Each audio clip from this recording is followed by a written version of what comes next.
Hello friends. So first year BMA स्टुडंटसाठी तुमच्या युनिव्हर्सिटीसाठी हे खूप इम्पॉर्टंट टॉपिक्स असणार आहे संस्कृतचे. सो व्हिडिओ एंडपर्यंत बघा, म्हणजे तुम्हाला संस्कृतमध्ये कोणते कोणते टॉपिक इम्पॉर्टंट आहे ते स्टडी करायचे ते तुम्हाला समजेलच. ठीक आहे. सो आता तुमची युनिव्हर्सिटी आता मार्च एंडिंगला स्टार्ट होणार आहे, बरोबर. सो संस्कृत हा सब्जेक्ट आहे, हा बऱ्याच मुलांना क्रिटिकल जातो. सो याचे लेक्चर्स ऑलरेडी आहेत चॅनलवर, प्लेलिस्टमध्ये चेक करा. ठीक आहे. आणि जे लेक्चर बाकी आहे तर ते सुद्धा मी लवकरात लवकर अपलोड करेन पेपरच्या आधी. सो बघा, तर संस्कृत पेपर 1 आणि पेपर 2, ठीक आहे, दोन्ही 100 मार्क्सचे असतात, बरोबर. सो याच्यामध्ये काय काय इम्पॉर्टंट आहे. सो बेसिकली बघा, सर्वात पहिले फर्स्ट पेपरमध्ये बघूया. सो हा पेपर एक ऑब्जेक्टिव्ह पेपर टाईप्स असतो थोडासा, की त्याच्यामध्ये थेरी असं एक्सप्लेनेशन एवढं करायची गरज नसते. ठीक आहे. सो बघा, याच्यामध्ये काय येईल तर मेनली सर्वात पहिले माहेश्वर सूत्र. ओके, हे आपल्याला MCQसाठी इम्पॉर्टंट आहे, 5 मार्काचं आहे. माहेश्वर सूत्र, उच्चारण स्थान, बाह्य प्रयत्न, अभ्यंतर प्रयत्न, ठीक आहे, आणि संज्ञा. सो हे आपल्या MCQच्या पॉईंट ऑफ व्ह्यूनी हे जास्त यांच्यावर फोकस असतो.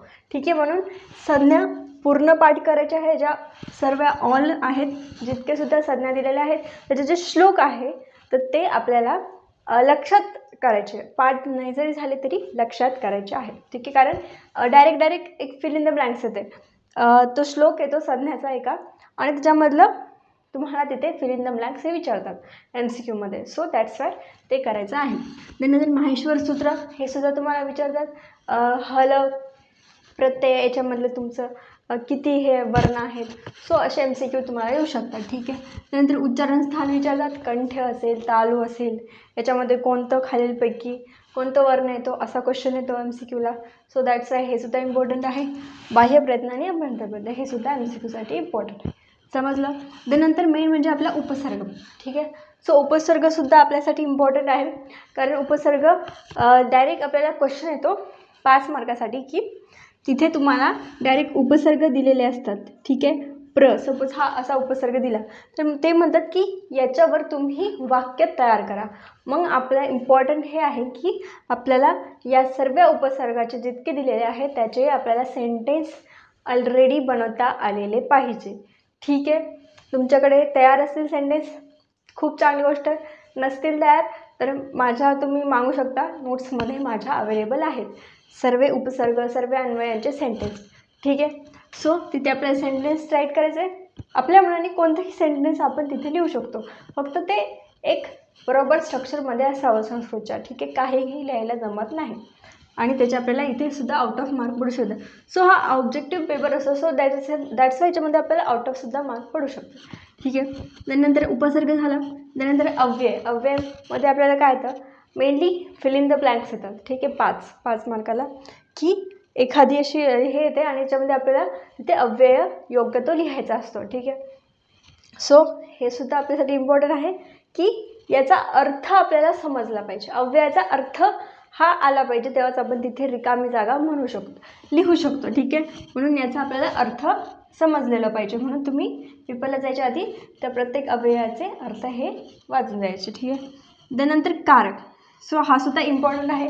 हा सुद्धा आपल्याला जास्तीत जास्त 10 मार्कासाठी तरी असेल हा क्वेश्चन. सो याच्यामध्ये बघा 5 किंवा 10 मार्कासाठी. ठीक आहे. त्यानंतर बघा याच्यामध्ये काय येतं, याच्यामध्ये सुद्धा कारक ओळखा येतो हा क्वेश्चन, आणि त्याचं कोणता कारक आहे तो लिहा. ठीक आहे.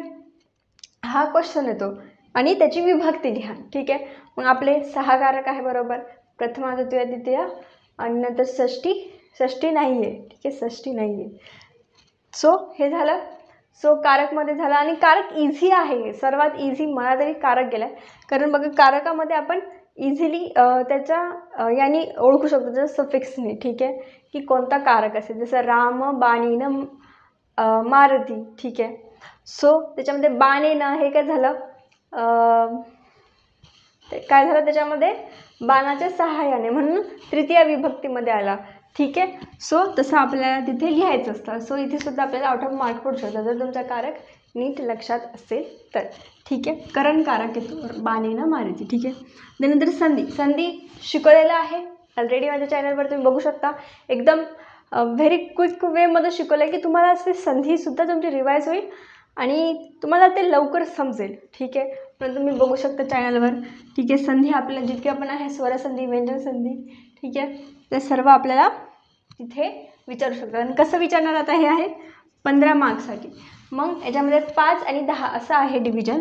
सो 5 मार्काला पहिले विचारणार की संधी सोडवा, हे असेल तिथे संधी सॉल्व करा. ते 5 क्वेश्चन येतील, 5 संधी. आणि त्याच्यानंतर येईल की संधी सॉल्व करा आणि कोणती संधी आहे त्याचं सूत्र लिहा. संधीचं सूत्र देखील पाठ करून जायचं आहे. ठीक आहे, सो संधीचे सूत्र देखील आपल्याला पाठ करायचे आहे. ठीक आहे, जर आपल्याला ऑटोमार्क पाहिजे असेल. त्यानंतर समास. समाससुद्धा ॲज इम्पॉर्टंट ॲज संधी. सेम क्वेश्चन्स येतात, सेम म्हणजे संधीसारखेच येतात की 5मध्ये नुसतं त्याचं एक सॉल्व करायचे आहे समास आणि नेक्स्ट याच्यामध्ये काय करायचं आहे, समास सॉल्व करायचा आहे आणि त्याचं कोणता समास आहे तो लिहायचा आहे. ठीक आहे, सो दॅट्स वाय समास कोणत्या टाईपमध्ये कोणता समास येतो, एक्झाम्पल येतं, ते सुद्धा तुम्हाला आलं पाहिजे. ठीक आहे, हे इम्पॉर्टंट आहे. ठीक आहे, आणि सगळे जितके तुम्हाला एक्झाम्पल दिसतात ते सर्व सॉल्व करून जा.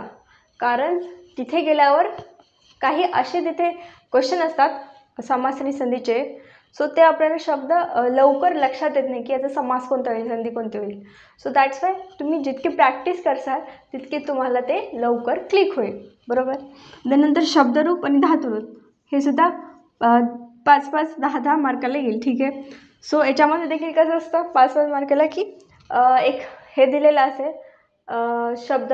ठीक आहे, अंडरलाईन करून दिलेला असेल एक लाईनमधला आणि म्हणेन की त्याचं शब्दरूप कोणतं आहे ते ओळखा, विभक्ती कोणती आहे ते ओळखा. ठीक आहे, ते आपल्याला लिहायचं आहे. धातुरूपमध्ये सुद्धा कोणता काळ आहे ते ओळखायचं आहे, कोणता लकार आहे ते ओळखायचं आणि कोणता तिथे विभक्ती आहे ते ओळखायचे.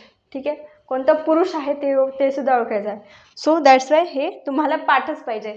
याच्यात शब्दरूप आणि धातुरूपमध्ये पाठांतरच आहे, त्याचा असं काही वेगळं आपण जर समजून घेऊन करू शकतो, पण त्याचे जे सफिक्स असतात, ठीक आहे, सो ते आपल्याला पाठ करणे गरजेचं आहे. ठीक आहे, झाला. त्यानंतर प्रत्ययसुद्धा आपल्याला इम्पॉर्टंट आहे. प्रत्यय हा येतो तिथे. ठीक आहे, सो प्रत्यय इझी आहे. ठीक आहे, ॲज कम्पेअर टू संधी, समास, शब्दरूप. कारण याच्यामध्ये आपल्याला फक्त तिथे प्रत्यय ओळखायचा असतो आणि प्रत्यय लावायचा देखील असतो. ठीक आहे, सो दॅट्स वाय प्रत्यय आपल्याला तिथे ओळखता आला पाहिजे कोणता प्रत्यय आहे. आणि विशेषण हे सुद्धा आपल्याला तिथे विशेषण कोणतं विचारू शकतात. ठीक आहे, सो म्हणजे फर्स्ट पेपरमध्ये आपल्याला हे सर्व आहे ना, आय थिंक याची एक आपल्याला कंपल्सरीच आहे की एवढे सर्व तरी आपल्याला आला पाहिजे. कारण फर्स्ट पेपर हा थोडासा हार्ड असतो ॲज कम्पेअर टू सेकंड. ठीक आहे, कारण याच्यामध्ये आपण एक एक्सप्लेनेशन असतं म्हणून आपण काही लिहू शकतो मॅटर, पण याच्यामध्ये आपल्याला एक्झॅक्ट तेच ॲन्सर लिहावं लागतं. ठीक आहे, आणि आपले मार्क मायनस प्लस होण्याचीही जास्त शक्यता असते. सो याच्याकडे जास्त आपण लक्ष दिलं पाहिजे. ठीक आहे, पेपरच्या आधी तुम्हाला पेपरच्या आधीचे नोट्स, तुम्ही जर माझे नोट्स वाचले तर याच्यामध्ये तुम्हाला एक क्विक रिव्हिजन होऊन जाईल तुमचं, त्याच्यामुळे शॉर्ट नोट्स असणं हे गरजेचं असतं. त्यानंतर बघा paper second. So paper second easy आहे as compare to paper first. कारण याच्यामध्ये निरुक्ती आहे, पर्याय आहे. आपण ऑलरेडी होल फर्स्ट इयरमध्ये तेच शिकणार आहोत. प्रत्येक धातूच्या दोषाचे निरुक्ती, त्याचे पर्याय, त्याच्या परिभाषा. सो दॅट्स वाय हे आपल्याला रिव्हिजन होऊन आपल्याला श्लोक पाठ झाले असतात. बरोबर, आणि त्याचं एक्सप्लेनेशनसुद्धा आपल्याला माहीतच असतं ऑलरेडी. सो हे आपलं झालं इथे अर्धा पेपर क्लिअर. त्यानंतर अन्वयलेखन. आता हे बऱ्याच मुलांना हार्ड जातं अन्वयलेखन. ठीक आहे, सो बेसिकली अन्वयलेखनमध्ये आपल्याला त्याचं एक जसं पॅसिव्ह ॲक्टिव्ह असतं तसं आपल्याला करायचं असतं ते. ठीक आहे, आणि त्याच्यानंतर त्याचं एक्सप्लेनेशन लिहायचं असतं. त्याच्यात कोणती संधी आहे, समास आहे, धातुरूप आहे, शब्दरूप आहे, ते आपल्याला तिथे लिहायचं असतं. असं हे पूर्ण 15-10 मार्काचा हा क्वेश्चन असतो. ठीक आहे, त्यानंतर पंचतंत्र कथा असतात. याचं देखील तुम्हाला येईल की तुम्हाला याचं ट्रान्सलेशन करा तुमच्या भाषेत, किंवा मराठीत दिलेलं असेल त्याला संस्कृतमध्ये ट्रान्सलेट करा, किंवा त्या पण कोणती पण कथा येईल त्याचं समरी लिहा. सो आपल्याला ज्या 5 कथा आहे त्या लक्षात आल्या पाहिजे. पाठ म्हणजे एक त्याची मेमरी पाहिजे, मेमराईज झालं पाहिजे की हां या कथेमध्ये हे आहे मॅटर, त्या कथेत तेच आहे. आणि थोडंसं संस्कृत थोडंसं लिहिताना सेंटेन्स फॉर्मेशन करता आलं पाहिजे. ठीक आहे. नंतर मेन म्हणजे आपला आयुर्वेद इतिहास. आता हा डायरेक्ट 20 मार्क्सचा आहे. ठीक आहे. आयुर्वेद इतिहास याच्यामध्ये सर्व प्राचीनपासून ते आधुनिकपर्यंत आयुर्वेद कसं इव्हॉल्व झाला, चं फॉर्मेशन. ठीक आहे. सो ते सर्व याच्यात आहे. ठीक आहे. आपण याचा वन शॉट देखील घेणार आहोत. लवकरच चॅनलवर येईल याचा वन शॉट. ठीक आहे. आणि हे MCQसाठी आपल्याला डायरेक्ट याच्यातूनच 20 मार्क येणार आहे आणि त्या वन शॉटमध्ये तुमचे 20 MCQ हे फिक्स होतील. ठीक आहे. म्हणून याची काही टेन्शन घ्यायची गरज नाही आहे. ठीक आहे. सो कळालं एवढं पेपर 1 आणि पेपर 2. ठीक आहे. सो बेसिकली आपल्याला याला थोड्या प्रमाणात पाठ करायचा आहे, बाकीच्या प्रमाणात आपल्याला समजून घ्यायचं आहे. कारण संधी समास हे आपल्याला समजले तरच ते आपल्याला बरोबर सॉल्व करता येतात, जसं की मॅथमध्ये करू शकतो आपण. ठीक आहे. सो तुम्हाला आय होप समजलं असेल. ठीक आहे. तुम्हाला ऑल द बेस्ट तुमच्या संस्कृतच्या पेपरसाठी. नोट्स पाहिजे असतील तर नंबरवर मला कॉन्टॅक्ट करा आणि तुम्हाला काही डाऊट असतील तर मला विचारा आणि सबस्क्राईब करत जा. थँक्यू.